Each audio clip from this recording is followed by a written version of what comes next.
What's up, sons? It's Blind Rod with Antec once again, and today I have the first English review for the Antec P6 case. It's a micro-atx case, as well as it will fit a mini-atx motherboard in there. And for the price point between $60 and $70, it's a fantastic deal. We'll go into more detail right after this. Welcome back. So Antec sent this case over for an upcoming build for QuakeCon that I'm going to be doing. So currently the parts that are in here that you see over here are just for testing purposes so that I get a better understanding of what the case offers and what we can basically achieve with it in the future when we decide to start putting all of the parts in for QuakeCon. I know it's getting a little late. I need to start getting on this. But that aside, the Antec P6 case, like I stated, will support micro-atx and mini-atx motherboards.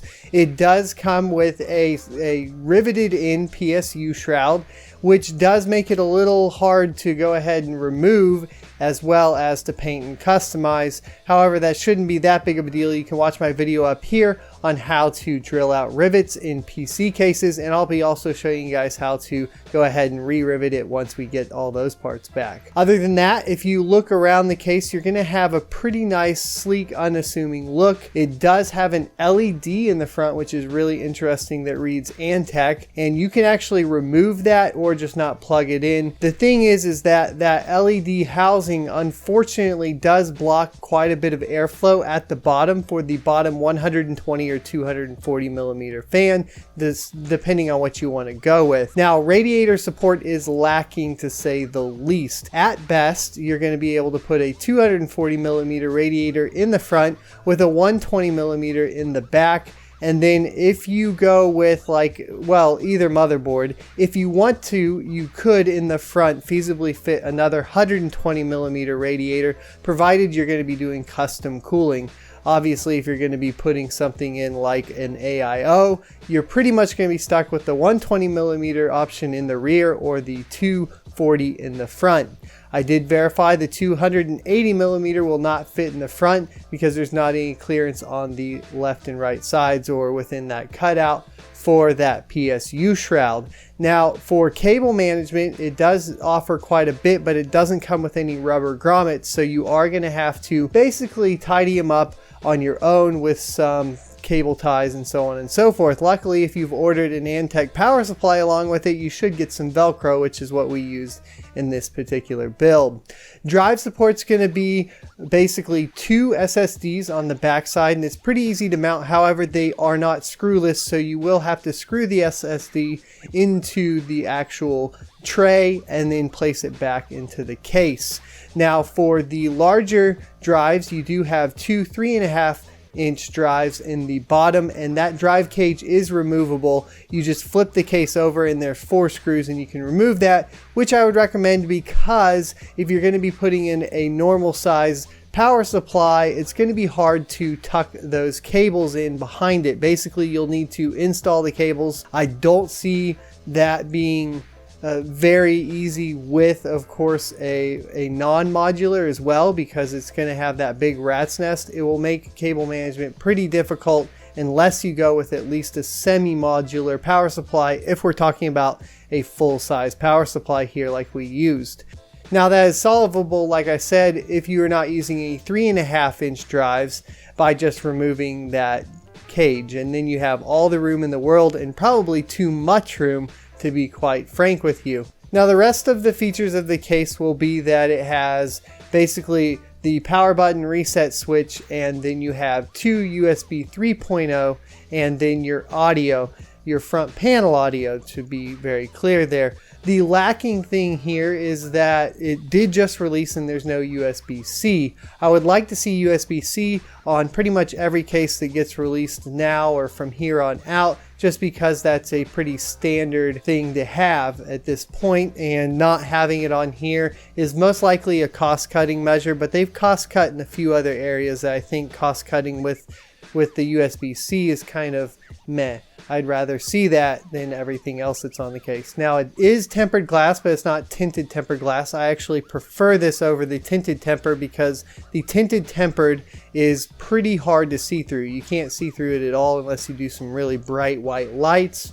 If you have this sort of glass here, which both of these cases are running. It just seems a little bit tinted, and as long as you light it up, it'll pretty much display all of your parts in their fantastic PC Master Race glory. For GPU support, you're going to be able to fit a pretty big GPU in here. I wouldn't really worry about it. It's officially all the way up to the front will do 39 centimeters. Of course, keep in mind that if you install fans as well as a radiator in the front, that space is taken up by however large or thick, I should say, the radiator and fan combo is that you have. So with that being said, you're just going to have to do a little bit of measuring if you plan on putting a long card and a radiator and fan in the front. However, it does seem to fit pretty much anything I could want to as of now. Now, there is no vertical GPU mount, so you're not going to be able to do that. It'll all be horizontal, which is going to be best for airflow. And if you're looking at installing LEDs, keep in mind that the depth of this case is pretty shallow, and that 120 millimeter fan butts up right against the lip, so fitting in any LEDs on the back side there is a little difficult, and you aren't going to be able to do it. By a little difficult, I mean impossible, because the fan literally butts up against it. Now, if you remove the fan, that of course might change things a little bit. Now, for the build that we did, so you guys can get an idea of how all the parts fit, and so I understand the case better, we went ahead and went with the Antec 850 extreme power supply that they sent over. You can check that review out up here in the corner. That's a fully modular power supply. Then we went with a 500 gigabyte SSD and a 2 terabyte 3.5 inch drive. I just wanted to load it down basically as much as possible for everything it fits. I did test fit a micro-atx case, and my biggest gripe there is that this case is specifically for micro-atx motherboards, and unfortunately they made the cutout for that motherboard large enough basically for a full ATX. So this is definitely coming from a case, at least the motherboard tray is coming from a case that supports full ATX. Now, this is also done most likely for cost-cutting measures. However, I would like to see that cutout be smaller and actually fit the size of the micro ATX so that you can cover up those cables, because now at this point it just seems like there's that big gap, and you're gonna have to be good with cable management in this particular case. So since that is the case there, if you get it, so bad. So since that is the case, you will see that I did install a mini ITX motherboard, and that cutout, it pretty much is going to be there no matter what. And I really do like the size of the mini ITX in this case, especially if we decide to do what I'm planning on for a final build, which will be some custom cooling. We have plenty of room in this particular setup to go ahead and install a pump res combo up there at the front, and then we will be able to run all of the basically tubing that we need to do. And I'm planning on doing the 120 millimeter rad in the front, like I mentioned earlier, and in the front, basically the front top, I should clarify, and then doing a 240 millimeter in the front and a 120 millimeter in the rear. This is because I will be running a 1080 Ti along with a 2700, so we want to be very, very careful when we're deciding to go ahead and choose parts there, at least when we're talking about getting the max potential cooling that we possibly can. Another interesting note is that there is a cutout for a 3.5 inch basically CD DVD drive. There's a tray there. Obviously it came from old parts from another case or another design to go ahead and save money.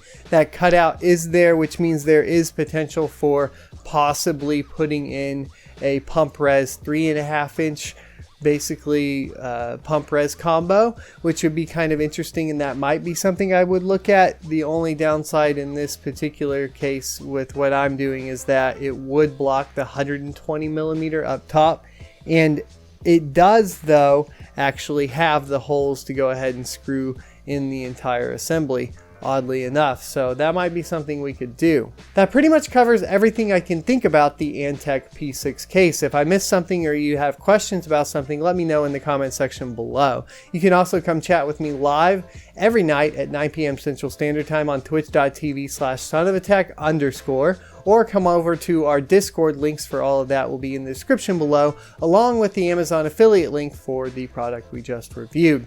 Thanks for watching, and I'll see you next Tuesday.